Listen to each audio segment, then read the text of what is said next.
Today on Locked On Canadiens, the training camp roster is out and there's like 45 million people on it. So we'll break down who we want to see the most from and who we think will stick around the longest. And then it's the end of an era as PK Subban retires. We're going to look back on what he brought to the Habs, and all that's coming up and more on today's Locked On Canadiens. For Locked On Canadiens, your daily podcast on the Montreal Canadiens. Part of the Locked On Podcast Network, your team every day.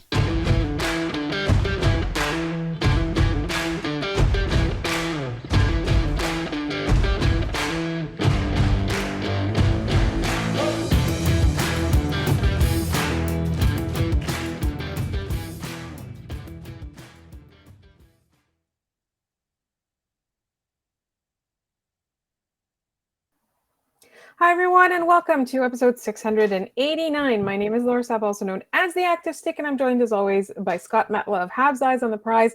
And Scott, there's literally a Habs game on Monday. Yeah, there's the red-white scrimmage on Sunday, and then they play the New Jersey Devils on Monday the 26th, and where did the summer go? Like, it feels like we were just wrapping up free agency like 2 weeks ago, and now all of a sudden we have a training camp roster with 74 players on it, and that's not a typo. They invite players. 74 players, 7-4. Like, they invited every single contracted player in the organization on an entry-level deal, or, that is a draft pick able to attend. So those who are playing in Europe, like Oliver Kapanen, Adam Engstrom, the college guys will not be here just because European guys don't want to interrupt their season and college guys can't because the NCAA is corrupt and terrible. And I look at this and everyone who could be there is there. And they only have, let's see here, 1, 2, 3, I believe 4 PTOs. One is Pierre Dubé, who is likely to get a contract with the Lions.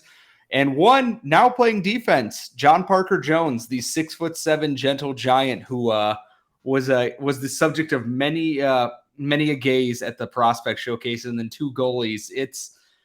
It feels good to look at this in front of me and see all these familiar names and everything again. And there are 2 notes that I took from this, besides the fact that they brought basically the entire province of Quebec and the Maritimes to this training camp. Is Paul Byron, Logan Mailloux, and Carey Price are listed as injured. Logan Mailloux and Carey Price were not surprising, but there was rumors that Paul Byron might be ready for the start of the season.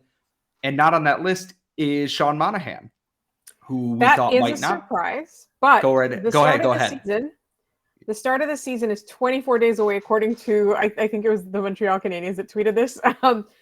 It's 24 days away. Like, this is a very long training camp in preseason. It is honestly, like, it seems much longer than I'm used to. So I do think that it's possible that Paul Byron might be ready by then, but he's just on the injury list now. That was my thought. But as you said, Sean Monahan is not on it. He himself felt pretty confident that he would be ready. Or was it Kent Hughes that was confident that he would be ready? And he was like, I'm not sure. Either way, we don't want him to have a setback. That's the whole idea. Yeah, like, and the thing is that the good thing is Sean Monahan and a lot of these guys who are likely locks for the NHL roster are not going to have to play. I believe the Habs are playing 8 preseason games. They may only have to play, 2 or 3 of them. They have so many bodies here that the first couple of games, you're going to see some, I don't want to call them ugly lineups, but they are not going to be the prettiest of groups. You're going to see lines where guys like Donick Martel are going to be playing in the top 6. And some of these bottom 6 guys, AHL fringe guys, are going to be given a chance to, show us what you got, basically. And that's fine. The biggest thing out of all this, I'm very excited to see Kirby Dock play, because I think if anyone on this team is going to play the most in this preseason, Kirby Dock might be that guy as they try and figure out what they have in him and on this coaching staff. And I think he's someone besides some of the prospects I'm going to be, kind of honed in on the most, because he was a huge part of this offseason. I mean, Slavkovsky's obviously going to play a bunch, but Kirby Dock was a huge statement trade from Ken Hughes. So I'm very excited to see kind of what he can do now that he's in Montreal. I think that's probably the biggest question mark, aside from who the Canadians are going to be able to trade, is Kirby Dock. Because, I mean, we can talk about, for example, where's Caden Goulet going to end up? Like, what are they going to do with Slavkovsky? But those were going into the season, those were the big questions that existed anyway, right? Like, where was their number one overall pick going to play, whoever it was? And now, like, what do they do with his development? With Caden Goulet, like, where do they put him? Things like that. Like, who's going to make out of the defense? Who's going to make the roster? Other than, who else are they going to trade in their, like, logjam of forwards and, the thousands of players that they currently have right now, is Kirby Dock and what he's going to bring. Is his wrist injury still going to be holding him back? Is he going to be fitting in with this lineup? What was their plan for him, and is it going to pan out? I think that's going to be an important question that's going to be answered this season, and I think it's fair. A lot of Habs fans were down on the trade. Some people were positive on the trade. A lot of people like us were kind of like, well, we have an impression of him from his days in Chicago.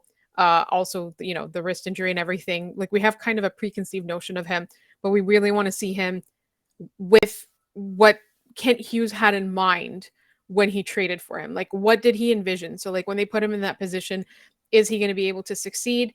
I think for me as well, it's going to be telling which veterans they do play, because other than somebody like Kirby Dock, you can kind of maybe tell, maybe they're trying to showcase people, or they're trying to see what they have and see who they can release, or, release in the form of a trade for assets. But that kind of stuff, like, I have to be careful when I say release in in training camp context.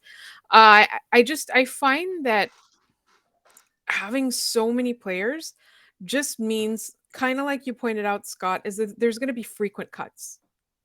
Yeah, like I'm looking at the defense here. There's 20 guys here, and I see 1, 2, 3, 4, 5, 6, 7, 8, 9. Like, I see at least half of these guys not being even close to locks for the NHL. Some will go back to junior, and some are signed to AHL only deals, so they're definitely going there in the first place. Same with the forward group. Guys like Martel, guys like Emile Poirier are going to be going to the AHL no matter what, because they have to. I'm curious what guys like Anthony Richard, Nate Schnarr, and Mitchell Stevens, those guys who are likely destined for at best a fourth line role in Montreal, what can they do in this preseason to boost their stock to maybe they're one of the surprise pieces and they beat out somebody and there's a trade or someone else gets sent to the Rocket? And what can they do to kind of build their stock with the Rocket itself? Because I imagine once they're cut from here, they'll still be around to like maybe skate in Brassard, but they're just going to be waiting for AHL training camp to open up here. It's for both of that. And you're going to see a lot of guys that are going to feature with the Rocket this year, and prospects are not. So I get that people might be a little on edge because there's no PTOs or anything, but I kind of understand it as well. Why not go through the giant amount of people you have on hand first before you start bringing even more into the fold in that case?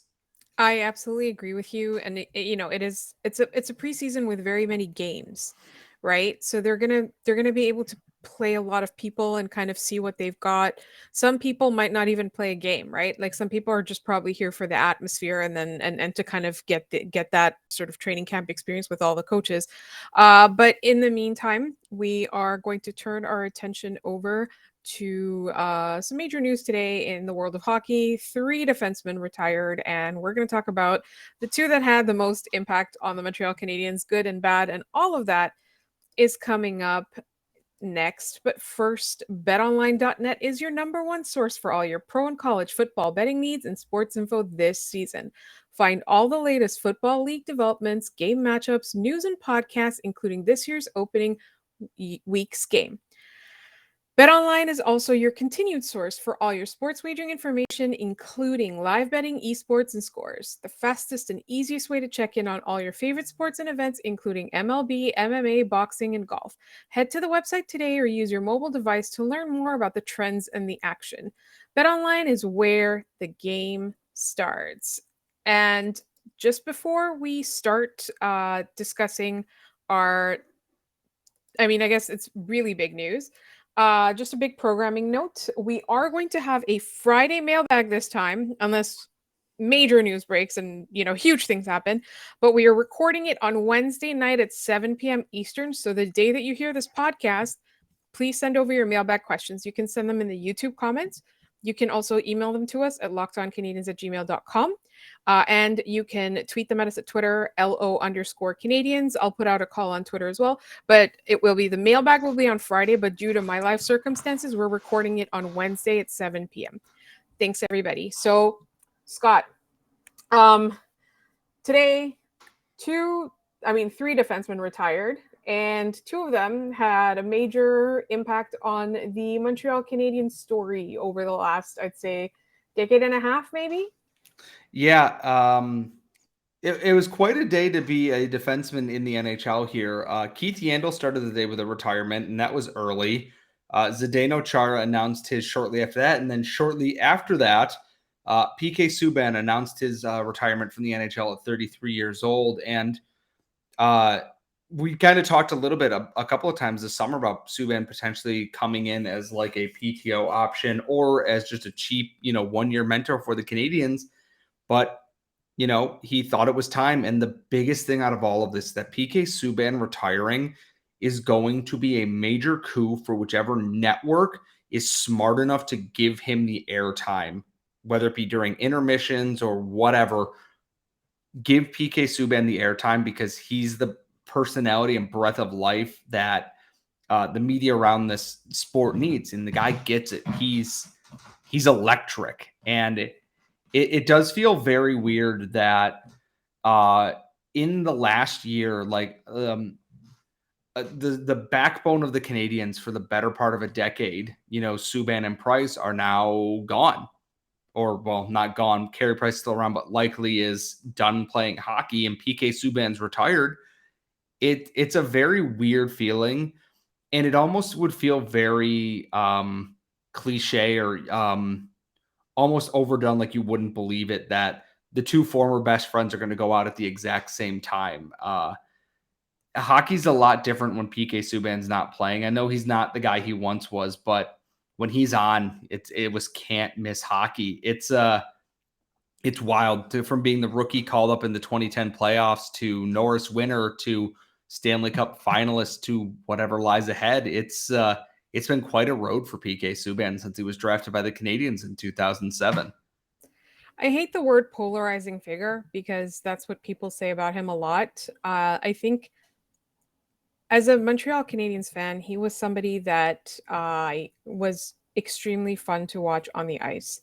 I think, a lot of people thought that he was too lots of things. I don't think so. Just imagine you get to play the game of hockey and make millions of dollars for a living. Would you not be loving life? Would you not be enjoying exuberantly every moment on the ice?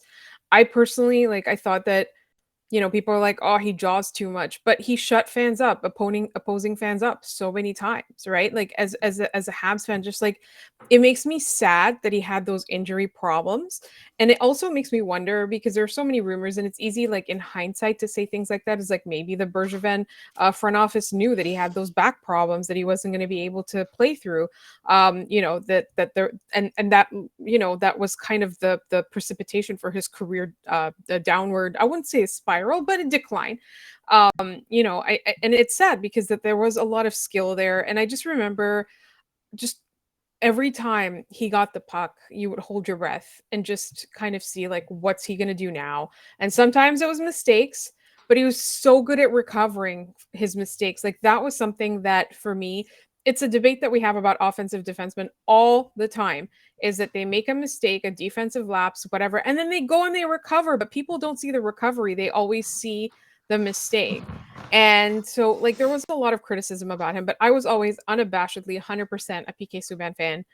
Even when he was doing anything frustrating on the ice, like as a Montreal Canadiens fan, watching him on the ice, bothering the opponent, skating circles around the opponent, that shot, that power play, that, just that attitude. And I just always loved it. And he had like this confidence that he used as a strength. He didn't see it as a weakness, or he used it as a strength. And I just, I can't even begin to say. And I think for me, the fact that the entire time that he was here, Boston fans hated his guts and Toronto fans wanted him on their team says a lot.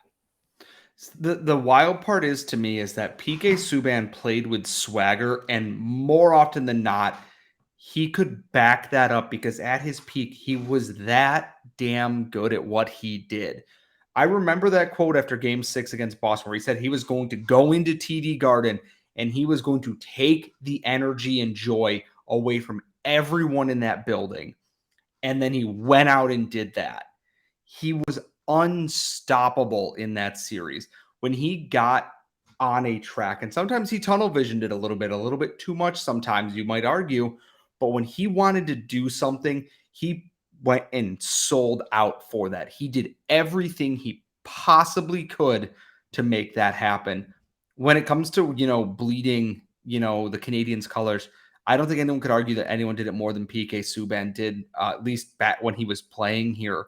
He was everything that the organization needed. He was exciting. He could back it up. He could do everything. And the circumstances of his departure in that trade, we're not going to rehash that trade again because no one wants to hear that. But PK Subban drew breath every single time in the Bell Center. He got the puck and everyone is just watching PK Subban. And as exciting as Cole Caulfield is and exciting as Nick Suzuki is, as promising as Juraj Slafkovsky is, no one since PK Subban has commanded that kind of energy from the Bell Center, and no one thrived on it more. You put the spotlight on Carey Price, but on PK Subban, and you're only making him more powerful. There is nothing that guy wouldn't try to overcome, and I really do wish we could have seen him stay in Montreal a couple more years or through the end of his career, whatever it might be. I'm very sad that he's retiring. But I do, like I said, off the top of this segment, I really hope someone out there, ESPN, Sportsnet, whoever, get PK Subban on the phone immediately and get him into your sets in your studios. You're only going to make people happy doing that. And we are going to have a couple more things about PK Subban in our next segment. We're each going to pick our favorite PK Subban moment in Montreal, and we're going to talk about it. And then we're going to turn our attention to a less auspicious legacy, very complicated relationship we have with one of the greatest defensive players of all time. And that's all coming up in just one moment. All right, Scott, I had a really hard time picking this one out because I think everybody goes with the overtime goal against Boston to extend the series as their top PK moment. I personally feel like I like the 005s and the friendship with Carey Price for his on ice sort of moments, and I think the Children's Hospital legacy is for me the biggest one off the ice. I think like those are my two singular favorite PK moments. I think for me, non-related to like directly to the sport, like him playing in the Canadiens uniform, his friendship with Madame Beliveau after Jean Beliveau's passing is one of those things that, it was very touching because that was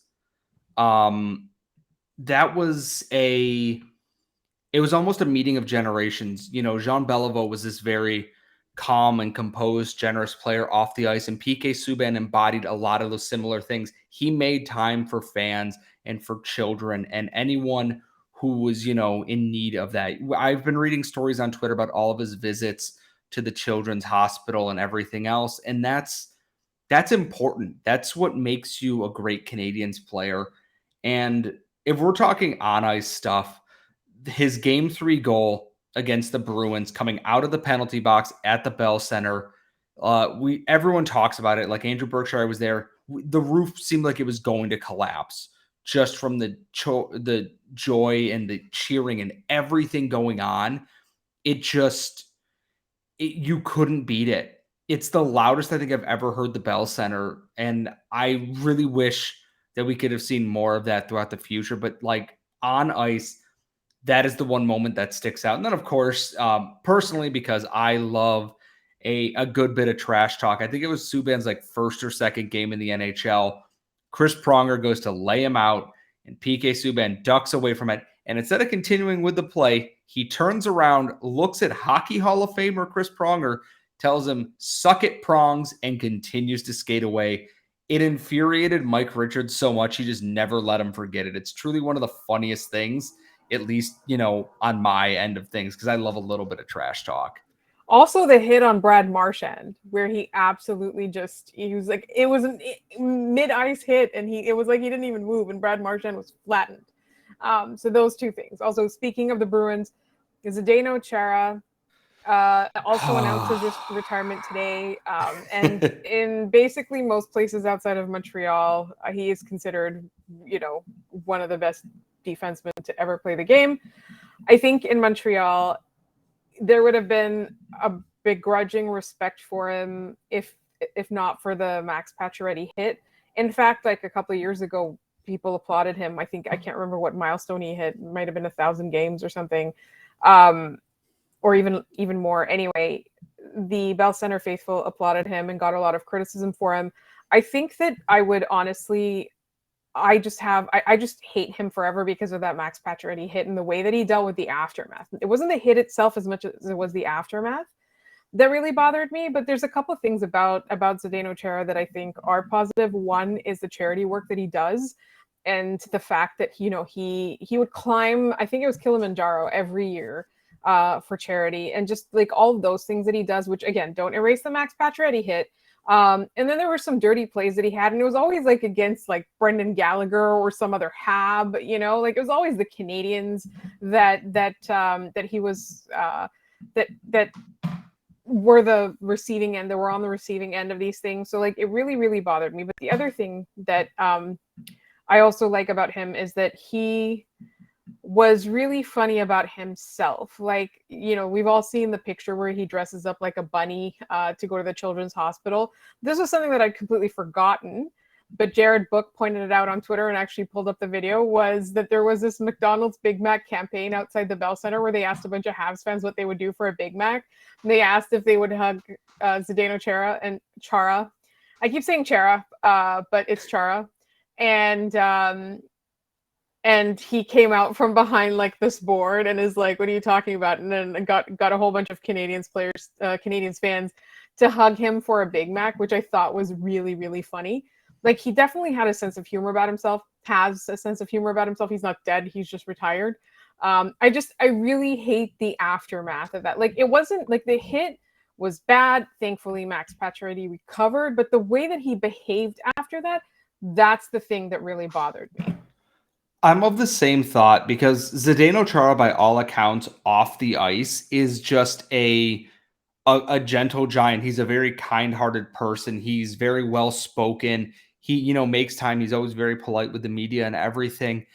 But it's so hard that I know he's this kind person, but like that hit, because you're upset. And the only reason it wasn't suspended, and I didn't want to do a thing on player safety here, he wasn't suspended because Gregory Campbell's dad was running the Department of Player Safety at the time and went, whoopsie doodle, the playoffs are coming up. We can't suspend the captain of the Bruins. That would hurt my son's chances at winning a Stanley Cup. And nothing happened. He broke a dude's neck and got away with it because he was mad about being shoved after a goal. Like, come on. He got away with so much crap in the NHL. Like, he cross-checked Brendan Gallagher in the face and got fined $2,500 for it, despite it being blatant. He did what he did to Pacioretty. He's done God knows what else to other players. And I look at this and I go, he was a dirty on-ice player. And yeah, he was great off the ice, a very nice person. But it's such a complicated legacy. I am old enough to remember the Bell Center. He took a puck to the face after Thomas Plekanec tried to clear it. And the Bell Center laughed and cheered for several minutes as he was bleeding, versus, giving him an applause for however many games played or whatever it is. It's a very tough balance to strike, in that, yeah, he's all these things, but he's also all these other awful things too. And for me, it's like, he's done, he's retired. It is what it is. But I still go back and forth on this, in that, He's a nice enough guy, but I never want to see another player like him in the NHL for several reasons, all of which relate to the safety of our own players. Yeah, and I think also there's just, there's so few guys that are that size that can stay on their feet, right? And I think as time goes on, there's more value for rover type players. There's more value for more mobile, smaller, more agile defensemen. And I do think that he was one of the greatest to play the game, especially in this era. I find that we're kind of phasing that out now. And the NHL of tomorrow is going to look very different. But the exciting thing is that there's a training camp, and the Montreal Canadiens are on the first step to joining that tomorrow, that future. Please do not forget to send us your mailbag questions, because I know that this is the Wednesday episode. However, we are recording Wednesday night, so you can send them to us in the YouTube comments. You can also email us at lockedoncanadians@gmail.com, and you can tweet them to us at LO_Canadians. Thank you so much for listening. And when you're done listening to this, check out Locked On NHL, where they are following all the storylines to start the season.